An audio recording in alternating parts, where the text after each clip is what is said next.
Hello everyone, welcome back to our YouTube channel. तो आज हम एक बहुत ही इम्पॉर्टेंट एस्पेक्ट को डिस्कस करने जा रहे हैं।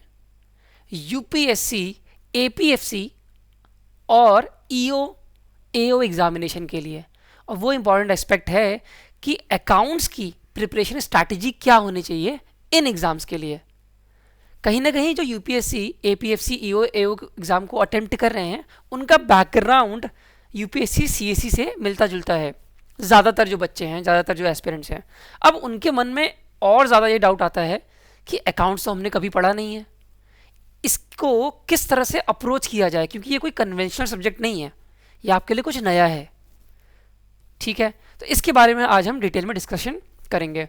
तो आगे बढ़ने से पहले मैं आपको बता दूं कि अगर आप हमारे यूट्यूब चैनल पर नए हैं तो इसको सब्सक्राइब कर लें, क्योंकि आने वाली सारी वीडियोस आपको इसी चैनल पे मिलेंगी। And the concern PDF of that video you are going to get in the Telegram channel. तो शुरुआत करते हैं पैटर्न के साथ। हमको पता है कि 2 hours you are going to get in the examination, and overall you will have 120 questions, right? And in these 120 questions आपके पास अकाउंट्स के क्वेश्चंस भी आने वाले हैं। तो पहली बात तो आप इन अकाउंट्स के क्वेश्चंस को छोड़ नहीं सकते हैं, क्योंकि एक एक मार्क बहुत ज़्यादा इंपॉर्टेंट है। ठीक है, और इसमें जो सब्जेक्ट्स हैं वो ये सारे सब्जेक्ट्स हैं हमारे पास, जिनके बारे में आपको आइडिया होगा। और स्पेसिफिकली हम आज बात करेंगे अकाउंटेंसी की।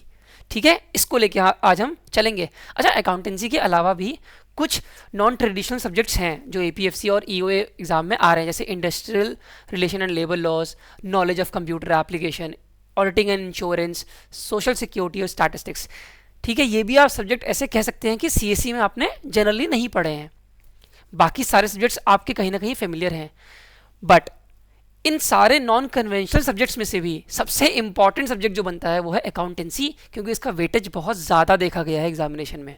ठीक है, तो वेटेज की बात करते हैं कि 2023 में हमारे पास जो पेपर था उसमें ईओ एओ में आपके पास 10 क्वेश्चंस आए थे। It is not a small number.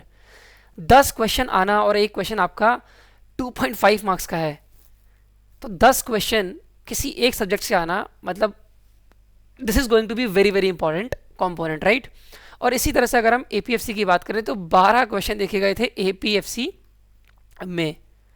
तो दोनों ही एग्जाम के लिए अकाउंट्स एक बहुत ज़्यादा इंपॉर्टेंट कॉम्पोनेंट बन जाता है आप लोग के लिए। अब बात करते हैं कि क्या प्रिपेयर करेंगे आप अकाउंट्स में और कैसे प्रिपेयर करेंगे, इसकी थोड़ी डिस्कशन करते हैं। देखिए, मैंने इस पूरे सिलेबस को 2 सेगमेंट में बांटा है। एक आप देख रहे होंगे कि वाइट से है, वाइट बैकग्राउंड है, एक है ब्लू। ये जो वाइट बैकग्राउंड वाले आपको दिख रहे हैं ना टॉपिक्स, ये आपके जनरली जो यूपीएससी ईपीएफओ में हैं, यही आपसे एग्जाम में पूछे जाते हैं। बट ये जो ब्लू वाले हैं, अगर आपके पास टाइम बचता है या फिर आप इन ब्लू वाले टॉपिक्स का सिर्फ इंट्रोडक्शन पार्ट पढ़ के भी जा सकते हैं, कोई प्रॉब्लम नहीं है। लेकिन ये जो वाइट वाले पार्ट आपको दिख रहे हैं, ये जो वाइट वाला सिलेबस दिख रहा है, ये आपके लिए बहुत ज़्यादा इंपॉर्टेंट है। इन्हीं से क्वेश्चन ज़्यादातर आपके पूछे जा रहे थे और चांसेस हैं कि आगे भी इन्हीं से क्वेश्चन पूछे जाएंगे। तो क्या क्या टॉपिक्स हैं? पहला तो है कि इंट्रोडक्शन टू अकाउंटिंग, जैसे कि अकाउंटिंग होती क्या है, क्यों होती है, ऑब्जेक्टिव क्या है, पर्पस क्या है, स्कोप क्या है, अकाउंटिंग में भी क्या क्या चीज़ें आती हैं, ये सारी चीज़ें आपको इंट्रोडक्शन टू अकाउंटेंसी में पता चलेंगी। थ्योरी बेस ऑफ अकाउंटिंग में आपको अकाउंटिंग प्रिंसिपल्स के बारे में जानना पड़ेगा। मतलब होता है ना, नियम, स्टैंडर्ड्स, जो प्रिंसिपल्स हैं, बेसिक प्रिंसिपल्स, जिसको यूज़ करके, जिसको मानते हुए हम अकाउंटिंग करते हैं, ये सब आप समझेंगे अकाउंटिंग की थ्योरी बेस में। उसके बाद अकाउंटिंग का ये बहुत इंपॉर्टेंट एस्पेक्ट है कि अकाउंट्स क्या है। रिकॉर्डिंग तो है, आप रिकॉर्ड कर रहे हो, समराइज कर रहे हो, तो एक्चुअली में आप रिकॉर्डिंग करते कैसे हैं, जितने ट्रांजैक्शन होते हैं उनकी, ये बहुत इंपॉर्टेंट एस्पेक्ट है। प्लस ट्रायल बैलेंस और एरर्स को रेक्टिफाई कैसे किया जाता है। फिर इनकम स्टेटमेंट और बैलेंस शीट, जिसको आप फाइनेंशियल स्टेटमेंट बोलते हैं। अब फाइनेंशियल स्टेटमेंट जो कंपनी अकाउंट्स के होते हैं उनको भी आपको समझना है, लॉ के रिस्पेक्ट में जो लॉ कहता है वैसे ही फॉर्मेट बनाना है, ये आपको समझना है, ये भी इंपॉर्टेंट है। नॉट फॉर प्रॉफिट ऑर्गेनाइजेशन की अकाउंटिंग कैसे होती है, ठीक है, क्योंकि वो प्रॉफिट मोटिव के लिए काम नहीं करते, तो उनके लिए थोड़ा सा अलग रूल्स एंड रेगुलेशंस हैं, तो उनको आपको डिस्कस स्टडी करना है। ये भी बहुत इंपॉर्टेंट टॉपिक है, फाइनेंशियल स्टेटमेंट का एनालिसिस। जो फाइनेंशियल स्टेटमेंट होती है ना आपकी, इनकम स्टेटमेंट या बैलेंस शीट या कैश फ्लो स्टेटमेंट, उसको एनालाइज कैसे करना है, जैसे रेशियो एनालिसिस है, कैश फ्लो स्टेटमेंट है, फंड फ्लो स्टेटमेंट है, इन सबको आपको पढ़ना पड़ेगा। और अकाउंटिंग फॉर शेयर कैपिटल आपको अच्छे से पढ़ना है, और साथ ही साथ अकाउंटिंग स्टैंडर्ड का इंट्रोडक्शन आपको अच्छे से पढ़ना है।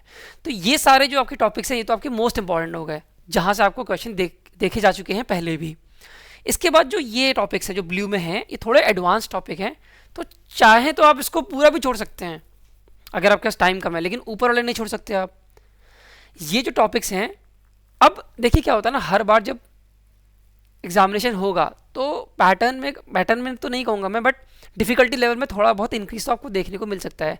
तो इसीलिए ये फ्यूचर की तैयारी है जो ब्लू वाले हैं, तो इनसे क्वेश्चन आ भी सकते हैं, नहीं भी आ सकते हैं, तो ये आपकी लीस्ट प्रायोरिटी होनी चाहिए। लास्ट में पढ़ेंगे आप इनको ऊपर के टॉपिक्स खत्म करने के बाद, जैसे bonus share, right issue, buyback क्या होता है। अब अकाउंटिंग स्टैंडर्ड तो आप ऊपर पढ़ लिया आपने, introduction, but specific accounting standard जैसे प्रॉपर्टी प्लांट एंड इक्विपमेंट के बारे में इंट्रोडक्शन, इन्वेंट्रीज के बारे में, रेवेन्यू रिकॉग्निशन के बारे में, इन्वेस्टमेंट के बारे में और फॉरेन एक्सचेंज के बारे में, दैट्स इट। और ये भी खाली इंट्रोडक्शन पढ़ना है आपको, इसमें बहुत डेप्थ में नहीं जाना है, ठीक है। तो ये सारे आपके टॉपिक्स हैं जिसको मैंने 2 सेगमेंट में आपके लिए बांट दिया है। अच्छा, अब इसकी तैयारी आप करेंगे कैसे, कहाँ से करेंगे, तो बहुत आसान है।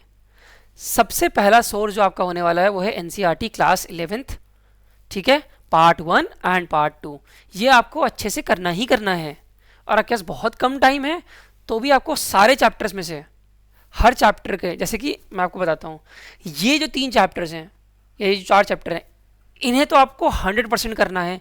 बाकी चैप्टर में आप 50-50% कर सकते हैं, ताकि आपके बेसिक्स क्लियर हो जाएं। आपको बहुत एडवांस जाने की जरूरत नहीं, क्योंकि बहुत एडवांस क्वेश्चन यूपीएससी ईपीएफओ में नहीं आते हैं, ठीक है। मैं पीवाईक्यू के एनालिसिस से आपको बता रहा हूँ ये चीज़, ठीक है। तो ये आप स्ट्रैटेजी फॉलो कर सकते हैं अगर आपके पास बहुत कम टाइम है, बट एक अप्रोप्रिएट स्ट्रैटेजी होनी चाहिए कि आप 11-12 की बुक्स खत्म कर ही लीजिए अच्छे से, ठीक है। तो ये एनसीईआरटी की क्लास 11 की पार्ट 1 और पार्ट 2 करना है, इसी तरह क्लास 12 का पार्ट 2 भी आपको कवर करना है। अगर एनसीईआरटी आपको बहुत ज़्यादा मैं कह सकता हूँ कि क्रिस्प लगती है, क्योंकि उसमें बहुत डिटेल्ड नहीं है चीज़ें, अगर आपको ऐसा लग रहा है, ठीक है, तो आप डी के गोयल भी रिफ़र कर सकते हैं क्लास 11-12 की, वो आपकी मर्ज़ी है, ठीक, ओके। अच्छा, अब जो बाकी चैप्टर्स आपके बचे हैं जो आपको 11-12 बुक में नहीं मिल रहे, तो मोस्टली आपका कवर हो जाएगा 11-12 से ही। आपको आगे कुछ पढ़ने की बहुत ज़्यादा ज़रूरत नहीं है, बट अगर आपके पास टाइम है और आपको लगता है कि हाँ कुछ और चीज़ें पढ़नी चाहिए क्योंकि इस बार एग्जाम का लेवल बढ़ सकता है, तो आप आईसीआई मॉड्यूल को रिफ़र कर सकते हैं, जैसे इन टॉपिक्स के लिए preparation and presentation of financial statement और अकाउंटिंग स्टैंडर्ड्स के लिए, और ये राइट इशू, बायबैक और बोनस शेयर्स के लिए, ठीक है। मैं पहले बता देता हूँ आपको कि ये बहुत ज़्यादा इंपॉर्टेंट नहीं है, तो इस पर बहुत ज़्यादा फोकस नहीं करना है, फोकस 11-12 की बुक्स पे करना है ज़्यादा, ठीक है। और जो मैंने आपको टॉपिक्स यहाँ बताए हैं, ये ज़्यादा आपका फोकस एरिया होना चाहिए, ठीक है, ओके। तो क्या चीज़ आपको याद रखनी है कि आपको ये कंपोनेंट छोड़ना नहीं है। आपको भले ये लगे कि ये कंपोनेंट बहुत डिफिकल्ट है, बट मैं आपको बता देता हूँ कि ये डिफिकल्ट बिल्कुल भी नहीं है। अकाउंट्स देखा जाए तो one of the easiest section है, प्रोवाइडेड आप अगर लॉजिक यूज़ करें अपना। शुरुआत के चैप्टर जो होते हैं 3-4 जो सिलेबस मैंने आपको दिखाए थे यहाँ पे, उसको आप लॉजिकली अगर समझेंगे तो अकाउंट्स आपको प्यार हो जाएगा। और इतनी लॉजिकल सब्जेक्ट है अकाउंट्स कि आगे आप जो भी देखेंगे वो आपको सारी चीज़ें आप उसको उस पर आप लॉजिक अपना यूज़ करके आप क्वेश्चन को सॉल्व कर सकते हैं। तो डिफ़िकल्ट बिल्कुल नहीं है, और 11-12 का आपका एग्जाम में पूछा जा रहा है मोस्टली, तो आप सोच सकते हैं कि कितना ईजी होगा ये। और जो कॉमर्स स्टूडेंट्स के बच्चे होते हैं ना, वो भी जनरली स्टार्ट करते हैं अपनी कॉमर्स जर्नी को 11-12 से ही मेजॉरिटी ऑफ द टाइम्स। 9-10 में कॉमर्स का बहुत कम स्कोप है, जनरली 11-12 में ली जाती है कॉमर्स। तो ऑब्वियस सी बात है कि इसी तरह से पूछा जा रहा है आपके एग्जाम में भी, 11-12 का ही ज़्यादा पूछा जा रहा है। तो बहुत डिफ़िकल्ट सब्जेक्ट नहीं है, ईजी सब्जेक्ट है, प्रोवाइड आप थोड़ा सा टाइम दें और थोड़ा पेशेंस रखिए बस। आप शुरुआत करेंगे जहां आपको एंट्री को लिखना आ गया, जर्नल एंट्री आ गई, तो बाकी सारी चीज़ें आसान है। बाकी आपको यही समझना पड़ता है कि कैसे कोई भी ट्रांजैक्शन बैलेंस शीट और पीएल को इम्पैक्ट कर रहा है, यही इसका ओवरऑल क्रक्स है। तो आपको ये स्किप नहीं करना है, क्योंकि ये लॉजिकल है, इजी है, प्लस इसका वेटेज बहुत ज़्यादा है। 10 क्वेश्चन 12 क्वेश्चन एक पेपर में आना कोई छोटी बात नहीं है, ठीक है। अच्छा, तो इस चीज़ को हेल्प करने के लिए हम भी आपके लिए 3 कोर्सेज लाए हैं। पहला तो आपका मास्टर कोर्स है, जिसमें आपको यूपीएससी, ईपीएफओ, एपीएफसी और ईओएओ की पूरी वीडियो लेक्चर्स और आपको पीडीएफ्स, क्विजेस मिलेंगी, टेस्ट सीरीज वगैरह सब मिलेगा आपको इस मास्टर कोर्स में। फिर आपका एक है टेस्ट सीरीज प्लस, ये स्पेसिफिकली ध्यान में रखा गया है यूपीएससी सीएससी के एस्पिरेंट को ध्यान में लेते हुए, क्योंकि यहाँ टेस्ट सीरीज प्लस में आपको टेस्ट सीरीज तो मिलेंगी ही मिलेंगी, साथ में जो अनकन्वेंशनल सब्जेक्ट हैं, जैसे कि मैंने आपको बताया था कि statistics, computer application, auditing, accounting, insurance, है ना, ये जो लेबर लॉज, ये सब जो अनकन्वेंशनल सब्जेक्ट्स हैं, इनकी वीडियोज़ और पीडीएफ भी आपको मिल जाएंगी क्विज के साथ टेस्ट सीरीज प्लस में। अब टेस्ट सीरीज उनके लिए जिनने सब कुछ पढ़ा हुआ है, जिनको सिर्फ मॉक टेस्ट अटेम्प्ट करने हैं, तो उनके लिए टेस्ट सीरीज है। तो आप वेबसाइट पे जाके सारी चीज़ें चेक कर सकते हैं और डिस्काउंट वगैरह देख करके अप्लाई करके मैक्सिमम डिस्काउंट भी ले सकते हैं और वहीं से कोर्स परचेज कर सकते हैं वेबसाइट से। ठीक है, तो आई होप आपको अकाउंट्स के बारे में पूरी प्रिपरेशन की स्ट्रैटेजी समझ में आ गई होगी। ठीक है, सोर्सेज भी मैंने आपको बता दिए हैं कि 11th-12th की बुक और आईसीआई के मॉड्यूल, और बाकी सोर्स में आपका ये जो कोर्स है टेस्ट सीरीज प्लस वाला, आप ये भी रिफर कर सकते हैं अगर आप चाहें तो। ठीक है, चलिए फिर आज के लिए इतना ही। अब हम मिलेंगे नेक्स्ट वीडियो में, किसी और टॉपिक को डिस्कस करेंगे। तब तक के लिए tata bye bye, thank you everyone.